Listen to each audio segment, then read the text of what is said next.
All right, we're going to start today's tour just outside the store entrance. And this is where so many teachers begin their visit to Crayons to Computers in normal times.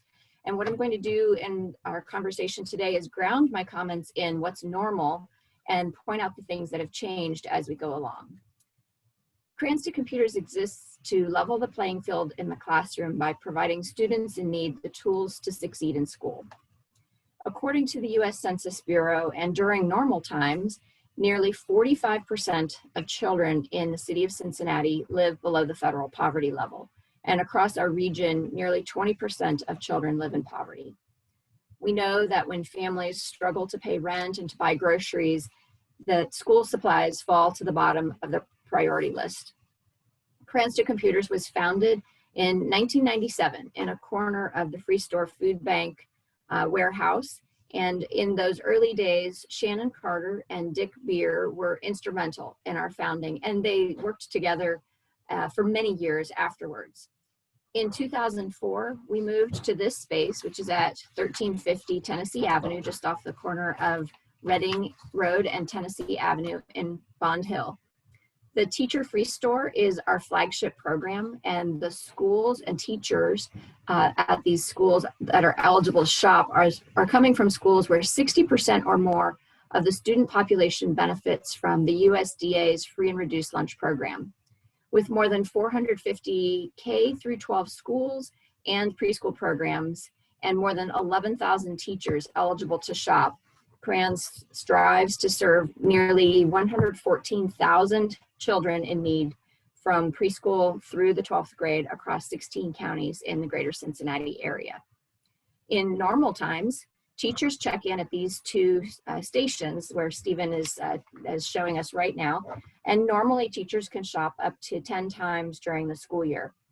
On an average shopping visit, a teacher picks up $524 worth of school supplies, incentive, and enrichment items at the store.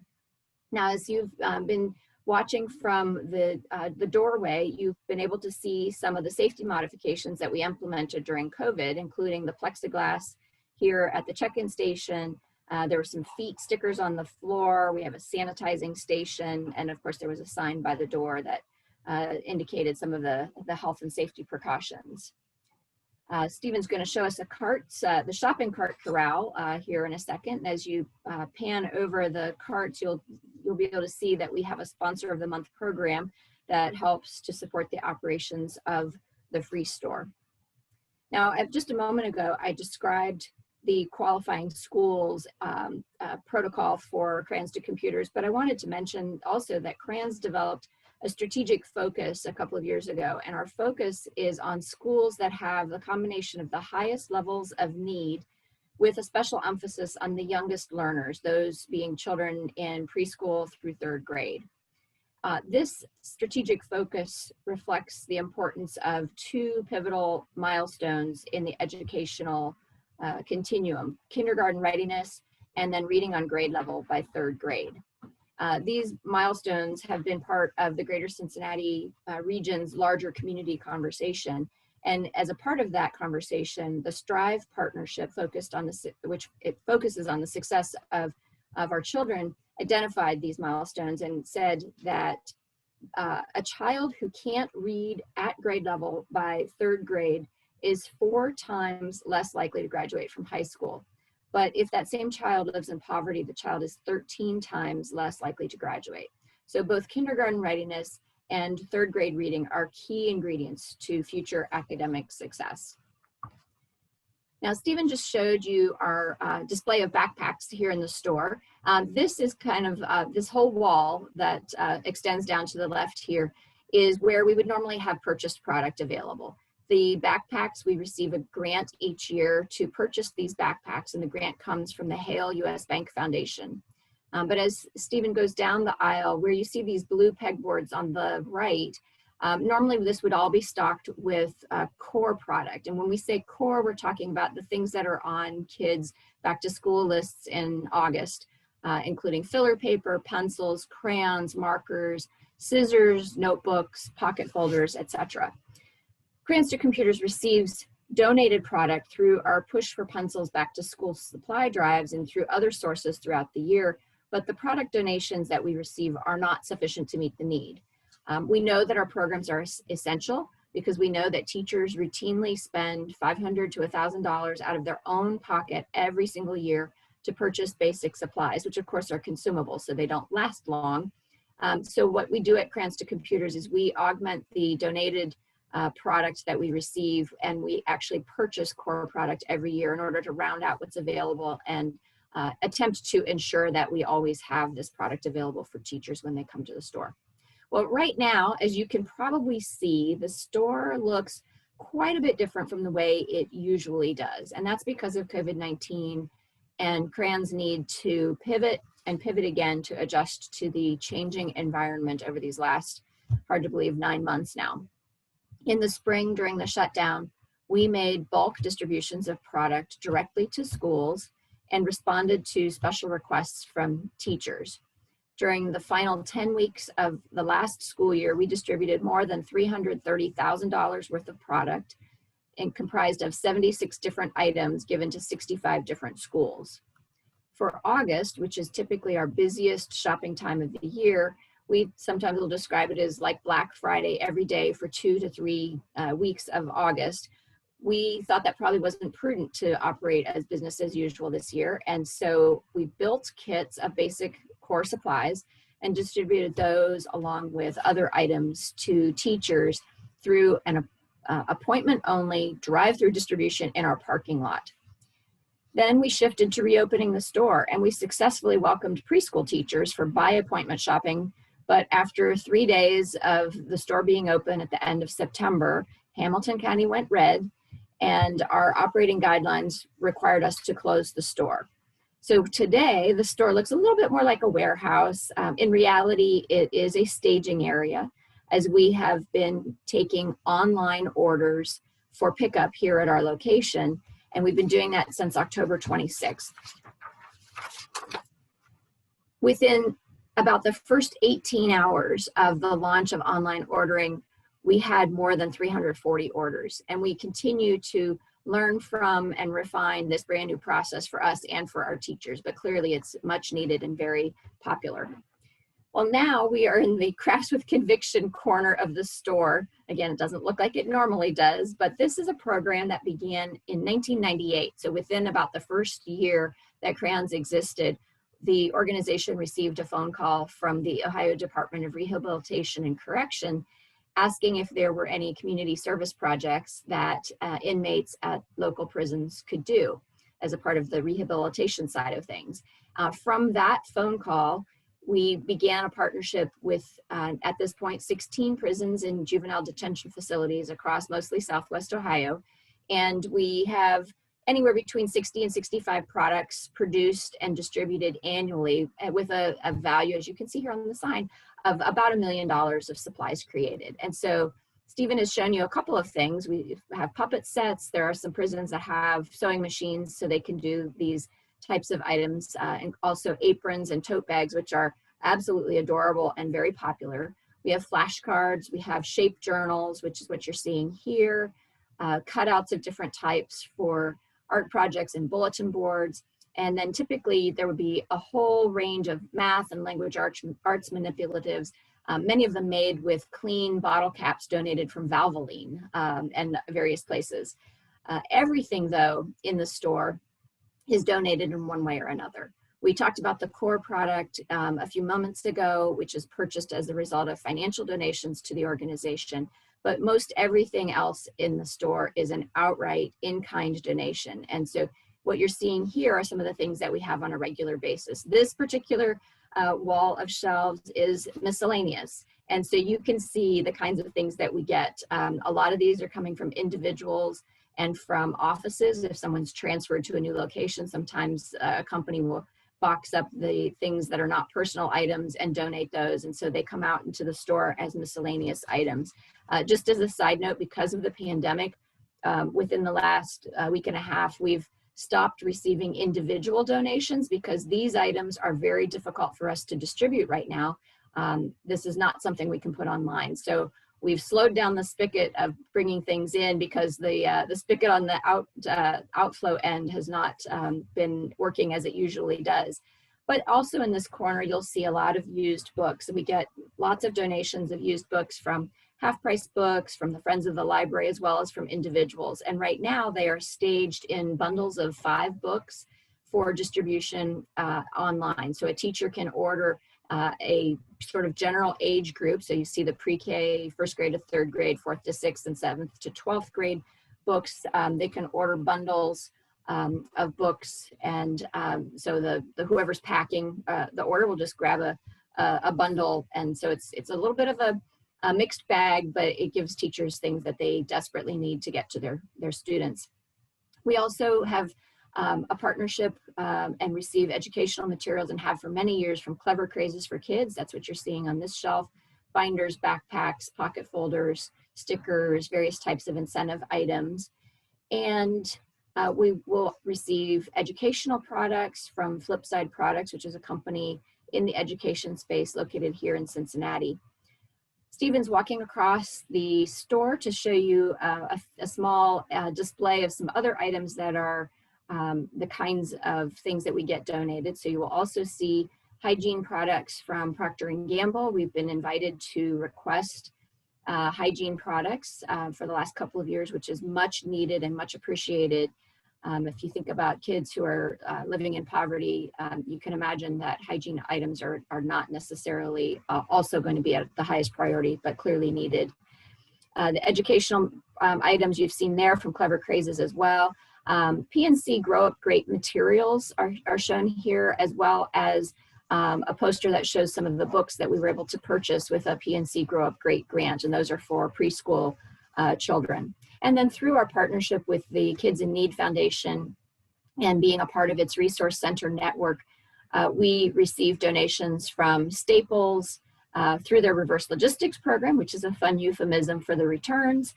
We've received National Pen items, which is a logo imprinting company, and when they have misprints or otherwise that still have useful life, we have used those. They've become incentive items for teachers' prize boxes. Joann's stores, you'll see the pillows, the floral items. We get a lot of seasonal items, which can be used to make a teacher's classroom more inviting and friendly, as well as occasionally some craft items that will be helpful. There's some of the floral. All of those are items that we're getting through the partnership with Kids in Need. You also saw a bag of Airheads candy there. That is a local company, Perfetti Van Mel, in Northern Kentucky, and they have been very generous to donate candy to us over the last couple of years. Teachers absolutely love it because they will shell out of their own pocket to have candy available as an incentive or reward item for students in their classroom. So before we go into the warehouse, I do want to pause and see if anyone has a question at this point. Do you see like the biggest influx of like donations around the fall? And is there a certain time of the year that you really wish more people would donate to that help the teachers out? Yeah, that's a great question. Yes, absolutely. We do see the biggest influx of product donations, and this would typically, I'm thinking of the new school supplies at back to school time. Our Push for Pencils drive is potentially, part of the spurring of that, because that is the time of year when everyone is thinking about back to school, and that's when we're gearing up. So we do absolutely receive the bulk of back to school donations between probably early August through mid to late October typically. But something to keep in mind is that, and of course this year everything is different, but I don't expect it will be any less of a need. When students go back to school after the holidays, going back in January, it's a little, in a normal year, it's a bit of a mini rush for us in January too, because teachers are then restocking. You think about consumable items. If students started out the school year with a handful of 5 or 6 pencils, they've run through their pencils, their crayons are probably in some cases broken, they've lost their eraser, whatever the case is. There's an opportunity right around January where there's also a need for product to be replenished, and we see teachers coming in January. Usually that's a pretty busy month for us, trying to replenish and restock so that they can keep kids in their supplies. So that's a great question. Thank you for that. Let's go on into the warehouse. These double doors are the gateway into the 20,000 square foot warehouse. And As we're entering the warehouse, I just wanted to mention that this organization thrives on volunteer help. When I say that we did something, it did not happen without volunteers being involved. So in normal circumstances, they are stocking and staffing the store. They're stocking our mobile program, which I'll talk more about in just a moment. Now that we're doing online orders, they are helping to prepare product. That's a lot of what's going on in the store. Prepare product for the picking and packing process. That's a lot of P's. And they're also helping to shuttle the orders out to cars. And that's all a brand new process for us. They're also helping to sort donations. And then of course we have volunteers that serve on our board and committees and many more things. So what you're seeing now, this is part of our picking process for the online orders. Normally, this is what we call the pick lanes, and these are literally being used as pick lanes in a different way with the online process. And we would take an order sheet and walk up the first couple of aisles in the warehouse and literally pick the number of items on the sheet and put them into a bag, a box, a cart, to be repackaged at the end of the whole at the end of the whole process, literally packed for efficient delivery to the cars. So Stephen's going to go down the next aisle while I talk a little bit more about our core group of volunteers. We have a regular or a group of family volunteers who normally come to work at Crayons on either a weekly or monthly basis. But because of the pandemic, we have fewer than 25% of them able to come in to help out during COVID. Those who are coming in are grateful to have a place to go and something to get them out of the house. We miss the rest of our volunteers so much and can't wait to have them all back. We usually also have community and corporate groups coming in to help on a regular basis. You know, pre-pandemic, we would have volunteer groups in probably at least 3 or 4 days a week, helping with various things in the warehouse or preparing items for the store and so forth. But of course, that has substantially slowed down at this time, and really mutually. It's, you know, for us, we have to work to protect our staff and the volunteers who are coming in. What you're seeing right here, Stephen just panned over, is another way that we use volunteers. We have volunteer knitters and crocheters across the area, including in some of the prisons, men as well as women, who knit and crochet hats, scarves, and gloves. And this is the time of the year when we are making those available to teachers to provide for their students, because there are many students who do not have sufficient warm weather clothes when it gets to be that time of the year. Well, since inception, Crayons to Computers has distributed more than $176 million worth of basic school supplies, educational tools, and incentive items. You're seeing the warehouse, looking down some of the other aisles. As you can do the math, we are almost 24 years old, and we know that there are at least 30 other teachers' resource centers across the country that were modeled after the success of Crayons to Computers right here in Cincinnati. If Stephen will take a pan down to the west, you'll see the far end of, there you go. You'll see a door, a very light area down there. That's the back end of the warehouse. And the area that you are seeing now is what the staff affectionately calls the dance floor. This is where the sorting and staging happens. Product comes in. If you see that map on the wall to the left of your screen, just to the right of that, behind that couple of pallets of boxes, is one of our dock doors. So product comes in at this end of the warehouse. If it needs to be sorted, that happens right here on the dance floor, and then the product will become grouped and stored and either put in the warehouse for safekeeping or make its way out to the store directly. There's a lot of stuff in the warehouse right now, particularly because the spigot has been a little slower in getting things out. But again, with the online order, we definitely are pushing product out to teachers to help in these very strange times. They definitely still have great need. In fact, probably much more need this year than in a typical year. As Stephen walks across the side of the warehouse here, you'll see up and to the right here in just a moment, you'll see some sanitizing wipes. We received a very large donation of sanitizing wipes as well as some collateral material to be distributed to schools. The idea with this distribution is that we will share these sanitizing wipes with all of the schools and programs that we serve. So we're in the process of connecting and getting that product out to be used in the schools here locally. Now, the last part of our tour is going to be off to another corner of the warehouse. And this is to share with you about our mobile outreach program. In 2014, Crayons to Computers received a grant from Impact 100 to start the mobile program. The idea of the program is that in normal times, the mobile program, which is a truck, a 16-foot box truck, takes a subset of the product from the store and goes out to the schools that are more distant, where teachers face a time and distance barrier in getting to the store, the physical store. The schools, again, there are 56 schools across the 16 counties that are served with the mobile program. We do serve 6 counties in Ohio, 7 in Northern Kentucky, and 3 in Indiana. So when we're thinking about Adams or Brown County, or down to Gallatin, Grant, or Pendleton County, Bracken County, there are very long distances. Some teachers would be looking at 75 miles one way to get to the store.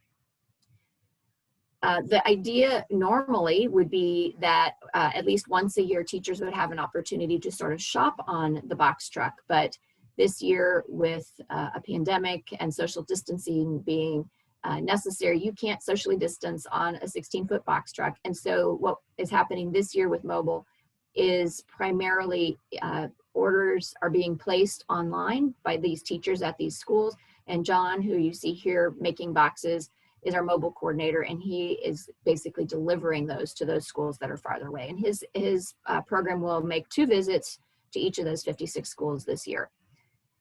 The mobile program also has a small cadre of dedicated volunteers that are helping to pack the orders back here in this staging area. And then the truck goes out from the dock that Stephen just, I think, passed by. And he's gonna show you there's a dock door here. And we stage right back here to get the product out to those schools. It's a slightly smaller complement of product available because it is a smaller vehicle, but the teachers are very grateful to have this product come right to them.